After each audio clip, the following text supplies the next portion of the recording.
Und ich schwöre dir, so wie wir und so wie ich in dieses Amt eintrat, so will ich dann gehen. Ich tat es nicht um Gehalt und nicht um Lohn. Ich tat es um deiner selbst willen.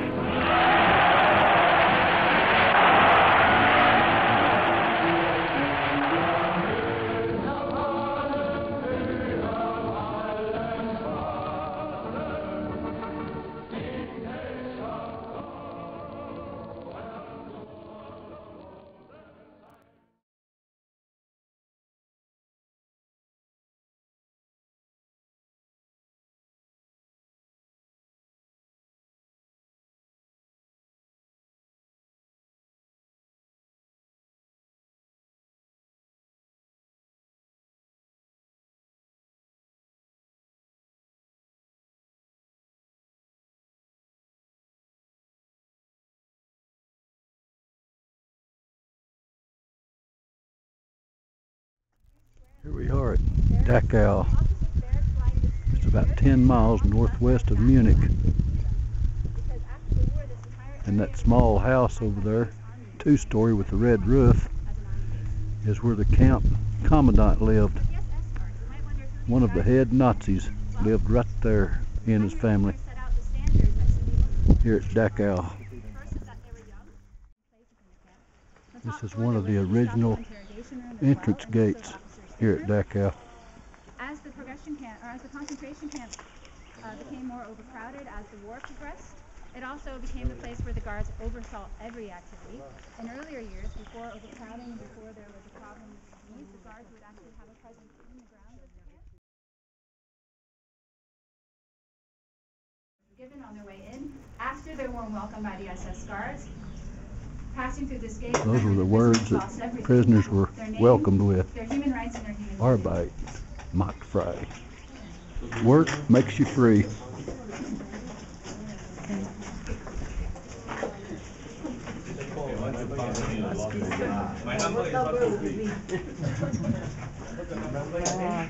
No, he'll be given a number.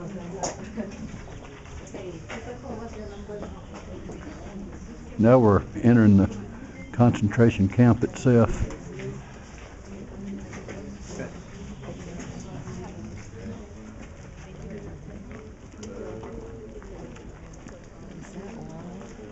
Oh, this just gives you chills thinking about it. That's hard to believe, isn't it? I know. Absolutely hard to believe that humans can do that to other humans.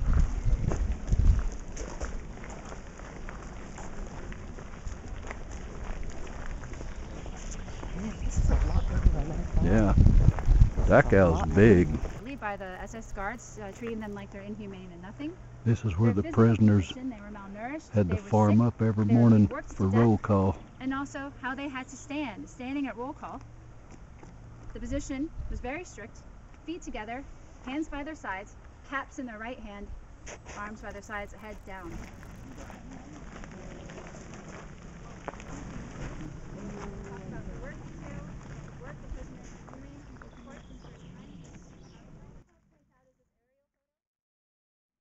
Maybe he's being punished in the bunker 100 meters away. These are some of the original prisoner cells. Because very much the prison within the prison camp, if you can imagine that. The bunker also housed special prisoners.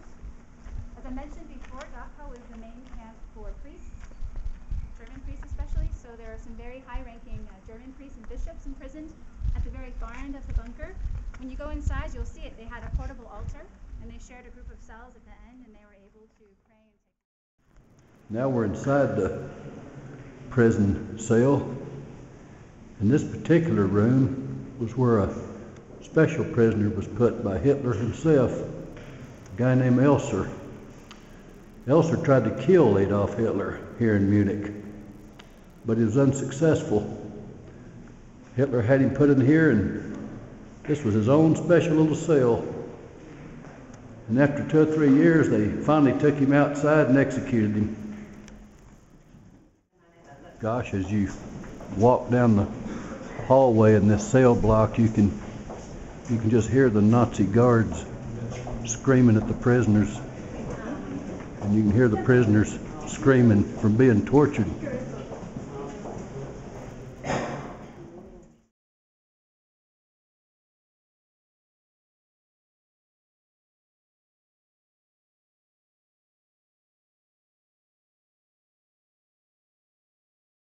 That area film at 2 o'clock. right there is where the original wooden barracks for the prisoners once stood.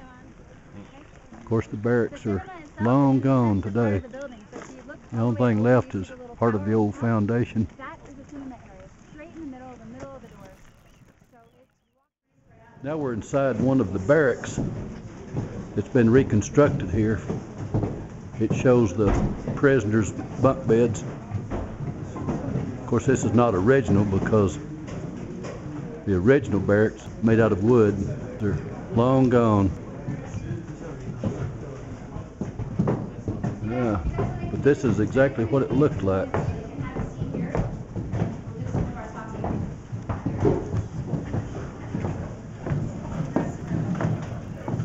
There's the toilets. They had no privacy whatsoever, the prisoners.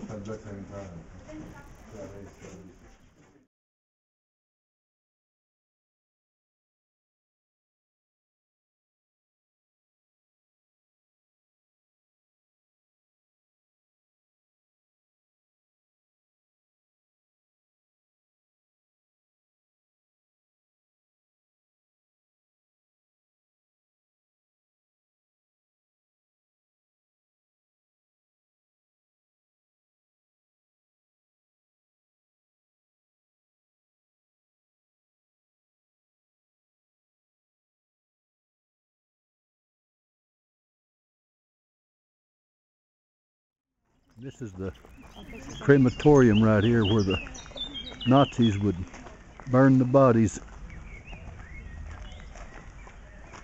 And the ashes are still here today.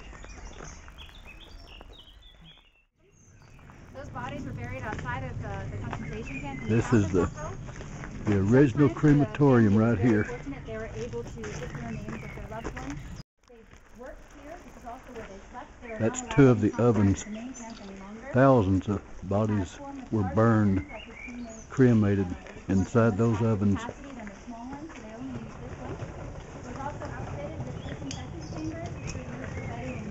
Oh, this just gives you the chills being here and seeing this. It always came in a coffin that was nailed shut so that they were not able to open it, and they were told do not open it. However, with the influx of foreign prisoners, the decrease of conditions, this is unreal, isn't it, huh? Then the bodies would have been taken out into the next storage room where they would have been searched. It was used to make felt and also pillow stuffings. Then the bodies were cremated in the large ovens in the next room.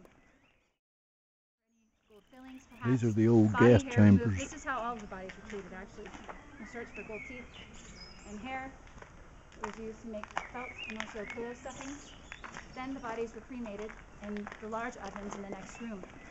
The gas chambers right here, and the ovens are right over there, just a few yards away. So the bodies would be taken out of the gas chambers here, taken right over there and cremated. It's a lot easier to bring a live prisoner here who could walk here than to carry a cart full of already dead prisoners. So sometimes they would also bring them here and murder them here. Last thing I'll show before you go in is a photograph on the left. This is an image of what the U.S. troops found when they got here. It took them a few days to find the crematorium, but when they got here, they found mounds of bodies. Now we're inside the gas chamber.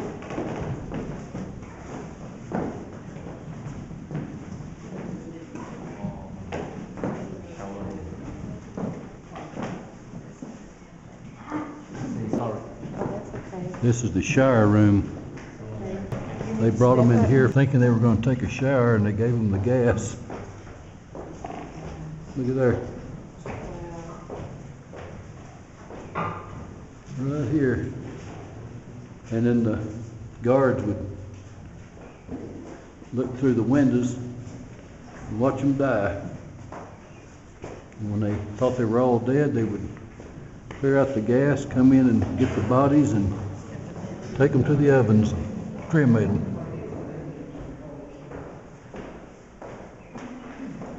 Good grief.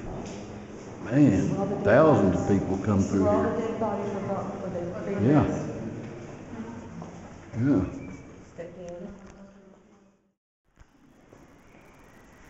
Here's some more of the ovens right here at the end of the gas chambers.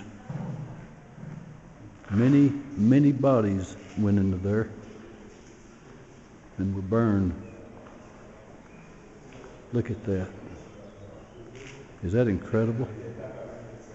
How in the world can humans do that to other humans is beyond me.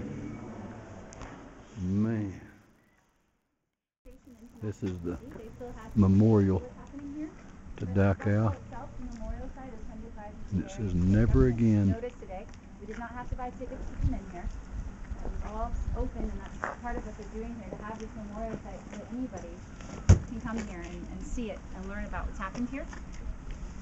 Now the sculpture behind me, the center part of the International Memorial, this is the sculpture. When you look at that, what is it? What do you see? What does it remind you of? Dead bodies?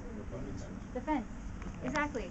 We had a question earlier about do people commit suicide here. Well, this sculpture is meant to also remember these people. You see the fence and bodies intertwined together, the skeletons, remembering those people who committed suicide by throwing themselves onto the fence as a way out of their suffering and misery here. Below it, the dates, 1933 to 1945. For nearly 12 years that this camp was in operation, or more than 12 years rather, this camp was in operation from March 1933, the first to open, and one of the last to be liberated in April, end of April of 1945. If you turn around and look over here on the wall, you see some chains linked together, and the little triangles, the badges, right? You remember the badges the prisoners wore on their sleeves? And that's what you see on the chains. It's meant to represent solidarity amongst the prisoner groups. If you look closely, though, you will notice there are 3 colors missing.